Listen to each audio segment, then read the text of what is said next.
prior to quarantine, prior to COVID, I thought there was a lot of issues going on with the improv community where we wanted to replicate what we saw, but not invent something new. There's this great book called Whose Improv Is It Anyways, by Amy Seaham. And she talks about how we were using improv to entrench references. Okay, you have a Star Wars reference, I have a Star Wars reference, we can start a Star Wars team. So we're entrenching these references, but these references could be culturally biased. It could be like getting a pumpkin spice latte at Starbucks. Like my experience might be like when my mom was making beans, she'd pull the rocks out of the beans. We'd have to go through the beans because there's always rocks in the beans and you don't want to get a rock, but no one else has that reference. So we're entrenching that if you want to do improv, we have to be on the same reference level. Whereas Viola Spolin, this is the point that Amy Seaham made, is that Viola Spolin created improv so we could have two different perspectives, and when those perspectives intersect, that's where the magic happens, as opposed to going everyone get on the same reference level. So I completely agree with you.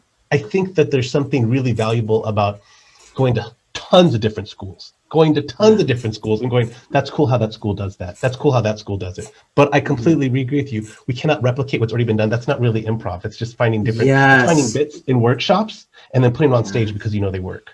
People love what's familiar. That's why, like, in the first 10 minutes of a show, if you can bring all those running gags back in, they love it because they're like, oh, I was there when that happened. I was there the first time that happened. And I'll do that in classes where, like, I'll repeat a line that someone said, and the class will laugh. And I go, I didn't say anything funny. I want you to know I didn't do a setup. I didn't do a punchline. I'll say it again this workshop, and you'll laugh again.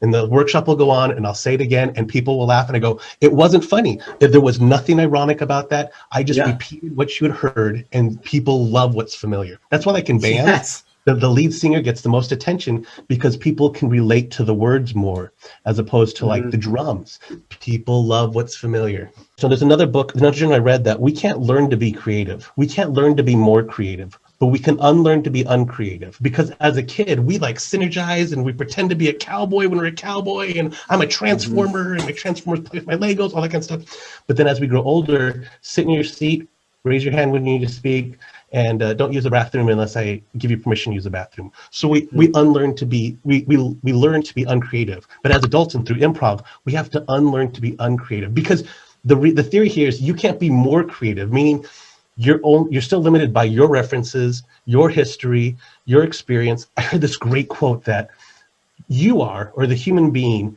is the best narrative evidence of all the experiences you have in the world. Meaning that, like, your storyline, you from birth to death, is the best narrative about all the times and events in the locations you're at the time. So that's like what human beings are, is we're like the best perspective to experience life.